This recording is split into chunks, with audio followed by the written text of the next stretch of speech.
আসসালামু আলাইকুম রহমতুল্লাহ, welcome to Saudi tech YouTube channel. বন্ধুরা, আজকের ভিডিওতে আমি আপনাদের সবার উদ্দেশ্যে একটা কথা বলতে চাই।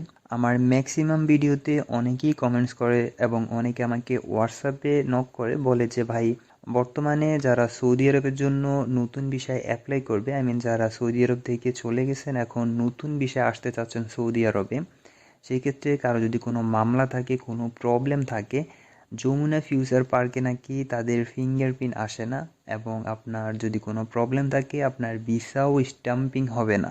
এরকম আমাকে অনেকেই বলে, তো আমি সবাইকে বলি যে ভাই শুনেন, হয়তোবা আপনারা ভিতরের খবর জানেন না, আমরা টুকটাক অনেক কিছুই খবর রাখি।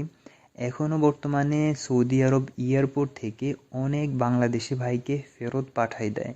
যদি ফিঙ্গারপ্রিন্ট নাই হতো, যদি কারো পাসপোর্টে ভিসা স্ট্যাম্পিং নাই হতো, তাহলে তো তাদের সৌদি আরব এয়ারপোর্ট পর্যন্ত আসার কোনো কথাই না, তাই না? তাহলে এত লোক ফেরত কেন পাঠাচ্ছে? তারপরও অনেকে বিশ্বাস করে না, অনেকে বিশ্বাস করে, সেটা হচ্ছে তাদের ব্যাপার। আজকের ভিডিওতে আমি আপনাদের একদম প্রুফ সহকারে দেখাবো। এক ভাইয়ের হোয়াটসঅ্যাপ আছে, আমি আপনাদের সাথে শেয়ার করব, ওনার কথাগুলো শেয়ার করব। আশা করি এই সম্পূর্ণ ভিডিও দেখবেন।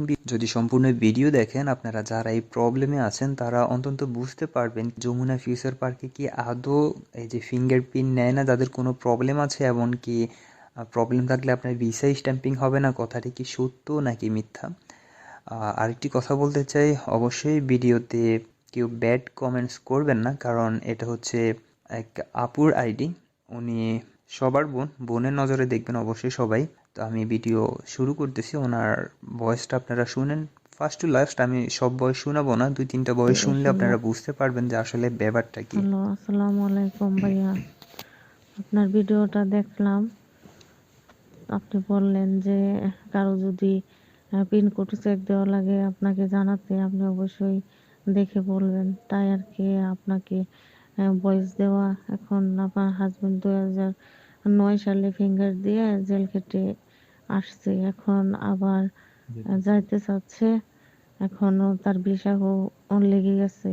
এখন আমাদের বাড়ির পাশে দুজন লোক নাকি শুনলাম যে ওরা ওরা 10 বছর পর গেল, তারপর আবার এয়ারপোর্ট থেকে ঘুরে আসছে। এখন তো ভাইয়া ভয় লাগতেছে। আমরাও কয়েকজন দিয়ে চেক দেওয়াইছি ওই জাজওয়াত অফিসে। ওরা বলছে যে আইডি নাই, ডাটা সাদা। আবার দালাল দিয়েও চেক দেওয়াইছি, দালালও বলছে যে ওইটা নাইকা। এখন যদি ভাই আপনি একটু পিনকোডটা ভালোভাবে দেখে জানাতেন, তাহলে একটু শিওর হতাম। এখন ভাইয়া আপনাকে আকামার এর ফটোকপিটা দিচ্ছি, একটু আপনি দেখে প্লিজ জানাবেন ভাইয়া, প্লিজ দয়া করেন ভাইয়া। তো ওনার আমাকে এয়ারপোর্ট প্রিন্ট তোলার জন্য দিছে, কিন্তু ওনার আইডি অনেক পুরাতন থাকার কারণে আমি ওনার প্রিন্টটা তুলতে পারি নাই।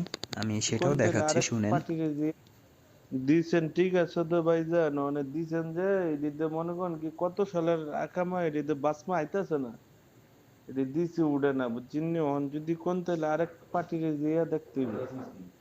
ওই এই যে আরেক পার্টিকে দিয়ে দেখতে হইবে বুঝছেন।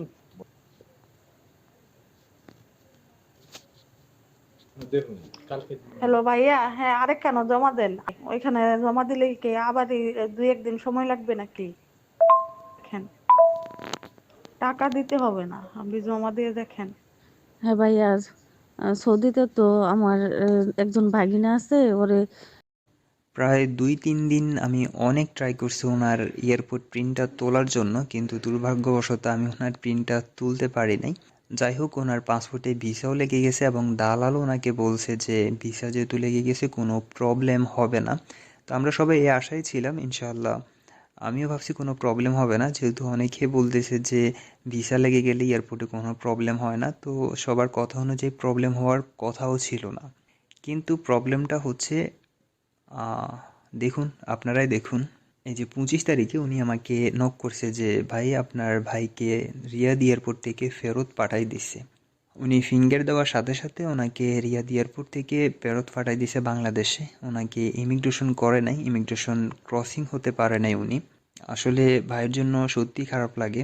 তো এই আপুর লাস্ট 3টা ভয়েস আছে, আমি এই 3টাও আপনাদের প্লে করি, তাহলে আপনারা পুরো ব্যাপারটা বুঝতে পারবেন আসলে কি হয়েছিল ওনাদের সাথে। না ভাইয়া, টাকা ফেরত দেয় নাই। দালাল বলছে যে ভিসা ক্যান্সেল হয়ে আসবে, তারপর নাকি ওইখান থেকে কত টাকা ভিসা খরচ গেছে ওইগুলো হিসাব করে তারপর যে টাকা থাকে ওই টাকা দিবে। আপনি কিভাবে এয়ারপোর্ট প্রিন্ট উঠাবেন ভাইয়া? আপনার মতো আরো অনেকেই এরকে দিয়েছি এয়ারপোর্ট প্রিন্টটা উঠানোর জন্য, সবাই বলছে যে কিছুই বাসে না, সব সাদা নাকি ডাক। আল্লাহ হয়তো এরকমটাই চেয়েছিল যে আমাদের এরকমটাই হবে, না হলে অনেক লোকে চেক দিছে, সবাই বলছে যে কিছুই বাসে না। তাহলে এই ফিঙ্গারটা এয়ারপোর্ট গেলে বাসলো, তাহলে তো আল্লাহ এরকম চাইছে, না হলে তো ওখানেও বাসার কথা ছিল না। তো বন্ধুরা, আপনারা অবশ্যই ওনার মুখে শুনছেন A to Z। আমি মাঝখানে কিছু ভয়েস সব কিছু আপনাদের দেখাই না, ইম্পর্টেন্ট কয়টা ভয়েস শোনাইছি। আশা করি আজকের ভিডিওতে আপনারা বুঝতে পারছেন যে আসলে ব্যাপারটা কি। অনেকেই বলে যে কারো যদি কোনো প্রবলেম থাকে যমুনা ফিউচার পার্কে ফিঙ্গার নিবে না, দেন ভিসা স্ট্যাম্পিং হবে না পাসপোর্টের উপরে, এইসব কথার কোনো ভিত্তি নাই, ঠিক আছে। সামহাও কারো পক্ষে মাঝে মাঝে কারো ক্ষেত্রে এরকম কিছু হয় যে ফিঙ্গার হয় না বা ভিসা স্ট্যাম্পিং হয় না, তবে এটা সবার ক্ষেত্রে না, সবার ক্ষেত্রে প্রযোজ্য না। তাই আমি সব ভাইয়ের উদ্দেশ্যে বলবো যারা সৌদি আরব থেকে বাংলাদেশে চলে গেছেন, এখন আবার সৌদি আরবে নতুন ভিসায় আসতে চাচ্ছেন, আপনারা অবশ্যই আপনাদের একটা এয়ারপোর্ট প্রিন্ট তুলে চেক করে নেবেন। প্রথমে শিওর হয়ে নেবেন যে আপনার কোনো মামলা আছে কিনা, আপনি সৌদি আরব আসতে পারবেন কিনা, সৌদি আরব ইমিগ্রেশনে আপনার কোনো প্রবলেম হবে কিনা, সব কিছু শিওর হওয়ার পর যে কারো কাছ থেকে ভিসা নিয়ে আসেন, কোনো সমস্যা নাই।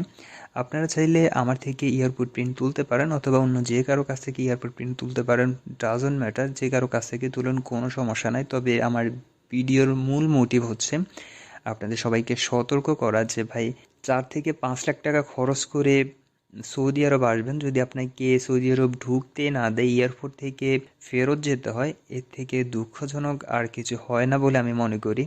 আশা করি আজকের ভিডিওটি অনেকের উপকার হবে। ভিডিওর তথ্যগুলো শুনে আপনি সতর্ক হবেন এবং আমি পরবর্তী ভিডিওতে ইনশাআল্লাহ, আমাকে অনেকেই কমেন্টস করে যে ভাই যারা সৌদি আরব থেকে চলে গেছে, মামলা আছে 900 সিরিয়াল মামলা বা অন্য যে কোনো মামলা আছে, তারা কি এখন চাইলে পুনরায় সৌদি আরবে ওমরা ভিসায় ঢুকতে পারবে কি না। তো আমি অনেকে বলি যে ভাই 50% চার্জ আছে। ইনশাল্লাহ নেক্সট ভিডিওতে আমি একদম প্রুফ সহকারে আপনাদের দেখাবো যে এক ভাইয়ের, আমি নিজে ওনার এয়ারপোর্ট প্রিন্ট তুলছি, ওনার 900 সিরিয়ালের মামলা আছে এবং আলহামদুলিল্লাহ উনি ওমরা বিষয়ে সৌদি আরব আছে, এখনও আছে। আমি ইনশাল্লাহ প্রুফ সহকারে আপনাদের পরবর্তী ভিডিওতে সবার সাথে আলোচনা করব। সে পর্যন্ত ভালো থাকবেন সবাই। ভিডিও যদি ভালো লাগে তাহলে অবশ্যই লাইক অ্যান্ড শেয়ার করবেন, আমার চ্যানেলটি সাবস্ক্রাইব করে রাখবেন। ভালো থাকবেন সবাই। আল্লাহ হাফেজ, বাই বাই।